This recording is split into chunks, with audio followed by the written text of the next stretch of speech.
संजय जी ग्वालियर से। राधे राधे महाराज जी।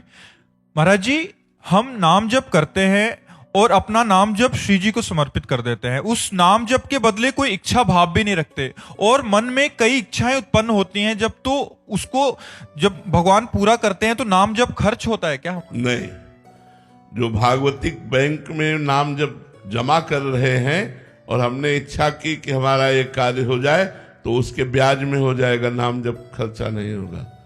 नाम जब जो भगवान को समर्पित कर रहे हो तो उसके ब्याज में हो जाएगा, मूल तो भगवत प्राप्ति होगी। और जो भगवान से इच्छाएं पूर्ण की जाती हैं वो इच्छा का नाश ही कर देते हैं। इतना सुख दे देंगे कि मन तृप्त हो जाएगा या उस कामना का ही नाश कर देंगे। हम प्रार्थना करते हैं सबसे कि हर एक की भक्ति सकामता से ही प्रारंभ होती है और निष्कामता में पूर्ण होती है। इसलिए यदि धन की आकांक्षा, संकट निवारण की आकांक्षा, परिवार के सुख की आकांक्षा है तो आप भगवान से जुड़िए, भगवान से मांगिए, भगवान से प्रार्थना कीजिए और पूर्ण ना होने पर भगवान का कोई कृपा विधान है ऐसा विचार कीजिए। करना चाहिए, हम और से ना मांगे, केवल भगवान से मांगे। अगर वो नहीं पूर्ण करते तो विश्वास कर लीजिए मंगल भवन भगवान है, वो सर्वज्ञ भगवान है, वो बहुत बड़े दाता है। उन्होंने हमें इसलिए नहीं दिया कि अगर ये दे देते तो हमारा मंगल हो जाता। इसलिए बहुत सावधान होकर भगवान से अगर हम मांग भी करते हैं तो मंगलमय है। वो अभक्त नहीं है जो भगवान से मांग करता है, भगवान ने उसे उदार भक्त कहा है। इसलिए आप धैर्य पूर्वक भगवान से मांगिए, कोई निषेध नहीं है। महाराज जी, हम भगवान को जो समर्पित करते हैं उनकी बैंक में जमा करते हैं भाव ये समर्पित का, तो उसका ब्याज भी मिलता है? क्यों नहीं मिलता? भारतीय बैंक ब्याज नहीं देती क्या? एफडी बना दो भगवान में के। जब भारतीय बैंक दे रही है तो सरकारी ठाकुर जी की बैंक हमें ब्याज नहीं देगी? तो ये तो फायदा है महाराज जी। अरे तो फायदे के लिए ही तो काम है।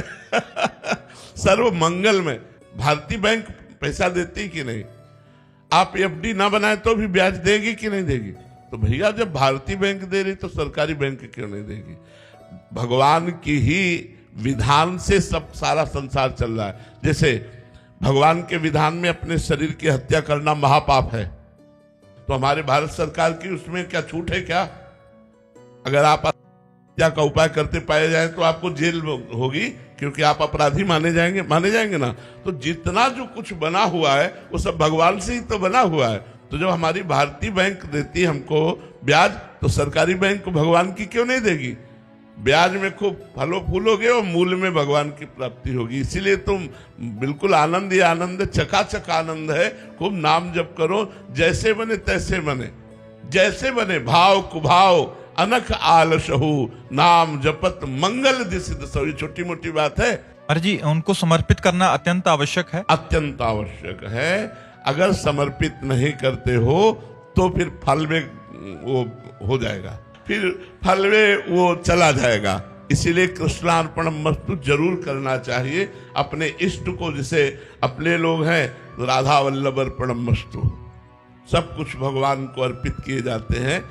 पैसा भजन किया और घर में रखा है तो आप खर्चा करोगे तो पैसा खर्चा हो जाएगा, और बैंक में रखा है तो उसके ब्याज से आपका खर्चा चलता रहेगा और मूल बैंक भी जमा रहेगा। पर जी, कोई टैक्स भी है क्या? ना, इसमें टैक्स नहीं है, इसमें टैक्स नहीं है।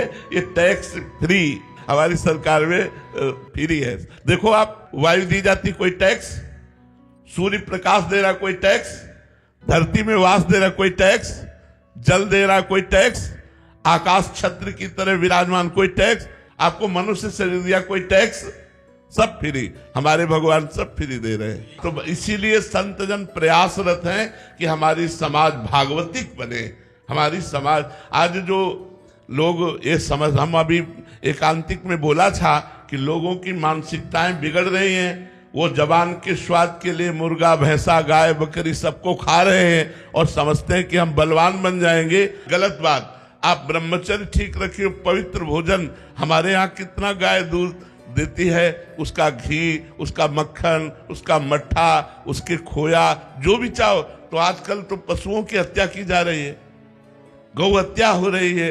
हमें लगता है ये सब गंदी बातें बंद हो जाए तो हमारे प्रभु का, जिसे राम राज्य कहते हैं, वो छा जाए, वो आनंद छा जाए। बिना किसी प्रयास के सर्व सुख प्राप्त हो जाएंगे। ये सृष्टि किसने रची है? भगवान ने रची है। हम सब किसके बंदे हैं? भगवान के हैं। तो जो कानून बना दिया है, ये राक्षसों के लिए भोजन है, ये हिंसक पशुओं के लिए भोजन है, हमारे लिए नहीं। हमारे लिए 56 प्रकार के 36 व्यंजन रचे गए। खूब अच्छे अच्छे पदार्थ पाओ, भगवान को अर्पित करके ब्रह्मचर्य से रहो, व्यायाम करो। देखो आपका शरीर स्वस्थ रहता है कि नहीं रहता। कौन ऐसा है जो मांस भक्षण करके बहुत बड़ा बलवान बना हो? हमारे यहाँ परम ब्रह्मचारी हनुमान जी महाराज, कोई ऐसा बलवान रहा है? जे गिर चरण दे हनुमंता, चले उसका पाताल तुरंता। मारा लात तो अच्छा अच्छा पहाड़ पाताल चला जाता था। और रावण के जब नगरी में घुसे, कछु मारे सु, कछु मर्दे सु, कछु मिले धरि धूरी, रगड़ दिया हजारों को पकड़ के अपनी जांग पे। भगवान का बल, ब्रह्मचर्य का बल, नाम जप, तो हनुमान जी महाराज विजयी। आज हमारे अंदर क्या है? व्यभिचार, नशा, गंदा चिंतन, इसीलिए सब मरे हुए टहल रहे। मुर्दा है जिन हरि भगति हृदय नहीं आनी, जीवित सौ समानते प्राणी। इसलिए हम सबसे प्रार्थना करते हैं, नरक जाने का रास्ता पक्का मत करो, मांस मत खाओ, शराब मत पियो, भगवान के चरणों का आश्रय लेकर नमक रोटी खाओ, धर्म से चलो, तो हमारे अंदर वो बल आएगा जो बल हार नहीं विजय ही दिलाएगा। महाराज जी आजकल मान्यता है खाओ पियो मौज लो, इसके बाद दुर्गति। काल भगवान से कोई नहीं बचता। जैसे तुम पशुओं को जला के खाते हो, वैसे जिंदा जलोगे। इसलिए भाई मेरी प्रार्थना मान लो, यदि सुखी रहना चाहते हो, मौज मस्ती में रहना चाहते हो, तो अधर्म मत करो, पाप मत करो, नाम जप करो, पवित्र भोजन पाओ, दूसरों का उपकार करो, तो सदैव सुखी और शांत बने रहोगे। सुमित जी आगरा से, राधे राधे महाराज जी। महाराज जी हम पूजा इसलिए करते हैं ताकि हमें मुश्किलों से छुटकारा मिले, मनोकामनाएं पूरी हों, इच्छाएं हमारी जो हैं वो पूर्ति हो। महाराज जी ये प्रभु के लिए, अभी जो महाराज जी आप बात कर रहे थे भगवत प्राप्ति, उनके प्रति प्रेम भक्ति और मन की शांति के लिए हम क्यों नहीं कर पा रहे? करो, ऐसे ही करो जैसे कर रहे हो करो। हमारी जो क्षमता है, मगर उसके अनुसार भक्ति करेंगे तो हमारी भक्ति बढ़ने लगेगी। बहुत अच्छा है। कम से कम प्रभु से आप चाहते हो ना सुख सुविधाएं, प्रभु से चाहते हो ना दुख निवृत्ति। हम आपको धन्यवाद देते हैं। किसी और से मत चाहो, केवल प्रभु से चाहो। तो भगवान ने गीता जी में स्वीकार किया है, आर्त भक्त, अर्थार्थी भक्त, जिज्ञासु भक्त और ज्ञानी भक्त। अगर हम केवल प्रभु से दुख निवृत्ति चाहते हैं, केवल प्रभु से संपत्ति चाहते हैं, तो भगवान ने उदार कहा है। आपको धन्यवाद है, आप इसी पे डटे रहना, आपकी उत्तम भक्ति जागृत हो जाएगी, समस्त कामनाएं भी पूर्ण हो जाएगी, दुख भी नष्ट हो जाएगा और उत्तम भक्ति भी जागृत हो जाएगी। आप लगे रहो। अभिषेक चतुर्वेदी जी, राधे राधे। राधे राधे महाराज जी। महाराज जी इच्छाओं पर नियंत्रण कैसे पाएं? भगवान के नाम जप से जब हृदय शीतल होने लगता है तो इच्छाएं शांत होने लगती है। और जब तक भगवान का नाम जप नहीं होता तो हृदय तप्त रहता, संतप्त रहता है। वो कामनाओं में भ्रमित होकर के शांति प्राप्त करना चाहता है। तो अगर कामनाओं को मिटाना चाहते तो उसके लिए संतोष चाहिए। बिन संतोष न काम न साही, वो अछत काम सुख सपने नाही। बिना संतोष के कामनाओं का नाश नहीं होता। और जब तक कामनाएं बनी रहती तब तक स्वप्न में भी सुख शांति नहीं मिल सकती। और संतोष तभी आता है जब भगवान का भरोसा हो जाता है, जो भगवान है ना यार, सब काम बनाएंगे, वही सब व्यवस्था करेंगे। बड़े से बड़े संकटों से ऐसे निकाल देते हैं भगवान। ऐसे हमने अपने जीवन में देखा है। बड़ी बड़ी समस्याएं, एक गया गया अब गया, ऐसे निकाल दिया। अगर हमें भरोसा मालिक पे हो जाए तो हमारी कामनाएं पूर्ण हो जाएंगी, शांत हो जाएंगी और हम कामनाओं से बच जाएंगे। अगर भगवान का भरोसा नहीं, सब हरिवंश प्रताप से चलता रहता है। भुगते दे और न जाचे, ये बिल्कुल अक्षर अक्षर से सत्य है। अगर भगवद आश्रित हो तो इतना सुख मिल जाएगा कि आपका मन कामना ही नहीं करेगा। इतना खुद आगे से आगे व्यवस्था रहेगी, कामना ही नहीं हो पाएगी। और अगर कामना हुई तो भगवान पूर्ण कर देंगे या नष्ट कर देंगे। भगवद आश्रित हो जाओ और नाम जप करो। सपना जी, राधे राधे महाराज जी। महाराज जी, श्री जी कृपा से मैं नाम जप करने का अभ्यास कर रही हूँ। घर में लड्डू गोपाल जी की भी सेवा है, परंतु सेवा और नाम जप करने पर स्वयं में अहम की अनुभूति होती है, जिससे मैं दूसरों को खुद से अलग समझती हूँ। ये प्रारंभिक अवस्था होती है, प्रारंभिक अवस्था। जब दूसरों से अपने को नीच समझोगी तब सही माने में सेवा और भजन होगा। तृणादपि सुनीचेन, तृणादपि सुनीचेन, अपने को तृण से भी नीच समान। अमानिना मान देना, अपने में कहीं गुण न देखना और दूसरों में गुण, दूसरों को मान देना, स्वयं अमानी रहना, सबसे अपने को नीच देखना। अगर हमसे भजन हो रहा है, गोपाल जी की सेवा हो रही है, तो ठाकुर जी की कृपा है। मेरे में ऐसे सद्गुण कहाँ, मेरे में ऐसी सामर्थ्य कहाँ कि मैं कृष्ण बोल सकूं। अगर भजन हो रहा है तो कृष्ण कृपा से हो रहा है, सब में भगवान विराजमान है, इसलिए सबसे वो दैन्य रहता है। ये तो बहुत गलत बात है, परमार्थ में बहुत गलत बात है। जो बात है इसको बहुत जल्दी त्याग देना चाहिए, नहीं तो कोई न कोई काम क्रोध आदि की ऐसी लीला होगी जो आप पतित हो जाओगी। बहुत जल्दी अहंकार का नाश हो जाएगा, सबसे गंदा अपने को अनुभव करोगी, तब फिर परमार्थ शुरू हो जाएगा। अपने को सद्गुणी मानने का मतलब है भ्रष्ट होना। हमारी बात कागज में लिख लो, दूसरों को निम्न भाव देखना, अपने को सद्गुणी मानना मतलब आगे खंडक में गिरना। महाराज जी, साधक के लिए तो बहुत महत्वपूर्ण। हाँ, क्योंकि ये परमार्थ है और हम अनुभव की बात कहते हैं। आज से नहीं, बड़ा लंबा अनुभव है जीवन का, पूरे जीवन का इसी मार्ग में कर जाओगे, इससे कांप जाओ कि ये बहुत गलत बात है, ये हमारी हानि कर देगी। सबको नमस्कार। जहां अपने में सद्गुण की भावना हो तहां चिल्लाओ राधा राधा राधा, कृष्ण कृष्ण कृष्ण, प्रभु मुझे बचाओ, अहंकार आ रहा है। कोई सद्गुण नहीं। क्या सद्गुण है? आप क्या भजन करते हैं? हम आपको भजन करने वाले दिखाएं तो आपका भजन कुछ नहीं है। ऐसे भजन करने वाले हैं, कुछ नहीं है। भजन का थोड़ा भी अहंकार नष्ट कर देवर्षि नारद जी को हुआ ना, तो ब्याह ब्याह चिल्लाने लगे। फिर वो पूरा चरित्र पढ़ के देखो, तो इसलिए बहुत होश में रहो। अगर अहंकार हो जाएगा तो भ्रष्ट हो जाओगे, परमार्थ से भ्रष्ट हो जाओगे पक्का। इसलिए डरो अहंकार से, सबके चरणों में प्रणाम करो, सब में भगवान विराजमान है ऐसी भावना करो, और अपने को सबसे नीच समझो, तो आगे बढ़ पाओगे। वेंकटेश सिंह जी, लखनऊ से। राधे राधे महाराज जी। गुरुदेव भगवान, एक वैष्णव की परम अवस्था क्या होती है? अपने को भूल करके भगवत स्वरूप में स्थित हो जाना, अपना स्मरण न रहना, केवल अपने आराध्य देव का स्मरण रहना। ब्रह्म नहीं, माया नहीं, नहीं जीव नहीं काल, अपनी हो सुधिना रही, एक रहो नंदलाल। केवल प्रभु, केवल प्रभु। कान भय प्राण में, प्राण भय कान में, ही में न जानी परे, कान है कि प्राण है। ही में न जानी परे, कान है कि, आहा क्या स्थिति। हृदय में पता नहीं चलता कि प्राण है कि श्री कृष्ण है। श्री कृष्णाकार मैं का प्रभु में लीन हो जाना, मैं का प्रभु में खो जाना, केवल प्रभु प्रभु विराजमान है। वो स्थिति एक वैष्णव की जो स्थिति होती है, वो स्थिति चलते फिरते उठते बैठते भगवान का श्री रूप सामने है। रूप छके घूमत रहे, तन को तनिक न भान, नारायण दृग जल बहे यह प्रेम पहचान।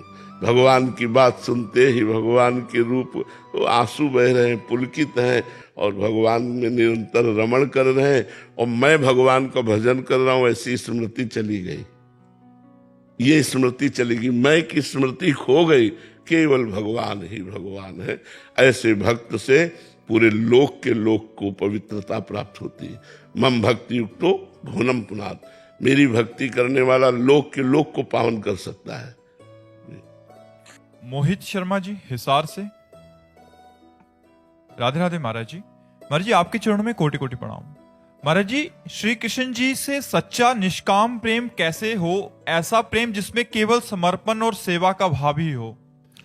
देखो, कामना का जो मूल स्थान है वो शरीर भाव है, देह भाव।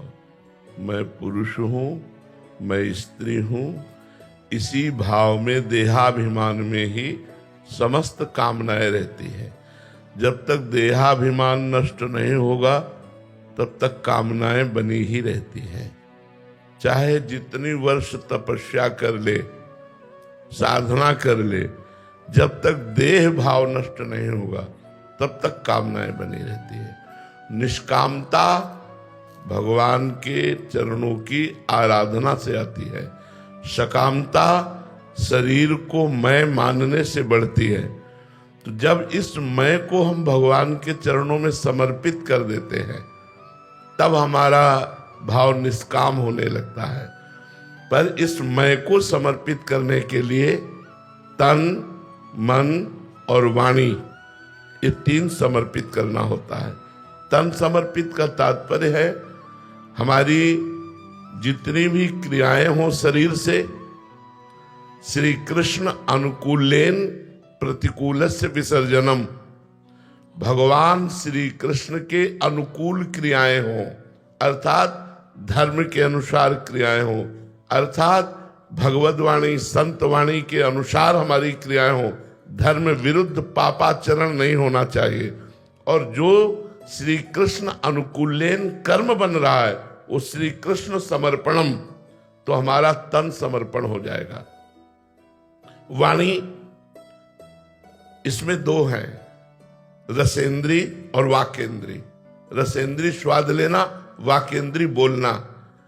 बिना भगवान को अर्पित किए हुए हम पानी भी न पिए, हम जो कुछ भी खाएं पिए पहले कृष्णार्पणम वस्तु, भगवान को तुदीयम वस्तु गोविंदम तुभ्यमेव समर्पये। हे नाथ, आपके द्वारा दी हुई वस्तु आपको समर्पित है। भगवत अर्पण करके हम जल और भोजन पाए। भोजन वही अर्पित होता है जो शास्त्र सम्मत होता है। शास्त्र विरुद्ध भोजन जैसे मांस है, अंडा है, प्याज लहसुन है, ये भगवान को समर्पित नहीं किए जाते, इसलिए हम इनका भोजन में प्रयोग नहीं करते। भोजन वही जो पवित्र और शास्त्र सम्मत हो और वो भगवान को अर्पित करके पाया जाए। और वाणी सत्य, मृदु, हितकर बोला जाए, कर्कश कठोर वाणी ना बोली जाए, अधिकतर मौन का आश्रय लिया जाए। जब बोला जाए तो बहुत विचार करके बोला जाए। नाम कीर्तन और नाम जप हर समय चलने की हम प्रक्रिया बनावे। कभी नाम कीर्तन, कभी नाम जप चल रहा है तो हमारी वाणी समर्पित। मन संकल्प विकल्प करता है, इसका काम है संकल्प विकल्प करना। मन को संकल्प विकल्प करने से रोकने के लिए भगवान की सेवा अत्यंत आवश्यक है। अपने घर में ठाकुर जी विराजमान करें और प्रातः से सायंकाल तक जो भी समय आपको मिल पावे, चाहे प्रातःकालीन, चाहे मध्याह्न या सायं, ठाकुर जी की सेवा कीजिए जब समय मिल पावे। तो जो कर्म करें भगवान के अनुकूल करें, भगवान को समर्पित कर दें। जो पाए वो भगवान को समर्पित करके पाए। जो बोले बहुत होश से बोले, क्योंकि वाणी एक अमूल है, जो कोई बोले जान, ये तराजू तौल के तब मुख बाहर आने। तो हमारा तन, मन और वचन जब ये भगवान को समर्पित हो जाता है तो हमारा अहंकार अपने आप समर्पित हो जाता है। और जहां अहंकार समर्पित हुआ तहां निष्काम भक्ति का उदय हो जाता है। सकामता देह भाव में रहती है, निष्कामता भगवत भाव में रहती है। कुलदीप जी, राधे राधे महाराज जी। महाराज जी, श्री जी की कृपा से सब मार्ग खुला हुआ है, महापुरुषों का संग रस में वाणिजू, परंतु इसमें महत्व बुद्धि क्यों नहीं हो पा रही? क्योंकि भोगों में महत्व बुद्धि है। जब तक भोगों में महत्व बुद्धि है तब तक भगवान में महत्व बुद्धि नहीं होती, और जब भगवान में महत्व बुद्धि हो जाती है तो भोगों में महत्व बुद्धि नहीं होती। जब भगवान में महत्व बुद्धि होती है तो मृत्युलोक के भोग की बात जाने दो। ब्रह्मादिक के भोग सब विष सम लागत ताही, नारायण ब्रज चंद की लगन लगी है जाए। इसलिए डट के नाम जप करो। नाम जप के प्रभाव से अंतःकरण पवित्र होगा, और अंतःकरण पवित्र होते ही भोगों से निर्लिप्तता आ जाएगी। जो भोगों में लिप्तता है वो निर्लिप्तता में बदलेगी। जे ही निर्लिप्तता आई ते ही भगवान में आसक्ति हो जाएगी। भगवान के नाम में, भगवान के रूप में, भगवान की लीला में, भगवान के धाम में। अभी हम किसी व्यक्ति में आसक्त हैं, किसी वस्तु में आसक्त हैं, किसी भोग में आसक्त हैं, इसलिए महिमा सुन रहे हैं, पर हमारे हृदय में वो महत्व बुद्धि नहीं आ पा रही है। अच्छा भोजन मिला, पूरे भोजन में एक बार भी भगवान का स्मरण नहीं हुआ, भोजन में मात्र बुद्धि हो गई, भगवान को भूल गए। जब त्रिभुवन की राजलक्ष्मी दी जाए और कहा जाए कि आधे पल के लिए भगवान का विस्मरण कर दो, जो आधे पल के लिए भगवान को न भूले भगवान का भक्त। अब ऐसी भक्ति प्राप्त करने के लिए हमें सत्संग और भजन, ये दो साधन चलाते रहना चाहिए। रोज सत्संग सुनना चाहिए और खूब नाम जप करना चाहिए, तो हमारे अंदर निर्लिप्तता आ जाएगी। निर्लिप्तता आते ही भगवान में महत्व बुद्धि हो जाएगी, भगवान के नाम में, भगवान के रूप में, भगवान की लीला में, भगवान के धाम में महत्व बुद्धि हो जाएगी। जब तक भगवान का भजन नहीं होता तो बातों से निर्लिप्तता नहीं आती। माया बहुत बलवान है। शिव बिरन जी का मोहई को है बपुरान, अस जी जानी भजी मायापति भगवान। बड़े बड़े ईश्वर कोटि के महापुरुषों को भी मोहित कर ले, ऐसी माया में सामर्थ है। बच वही सकता है जो खूब डट के भजन करता है।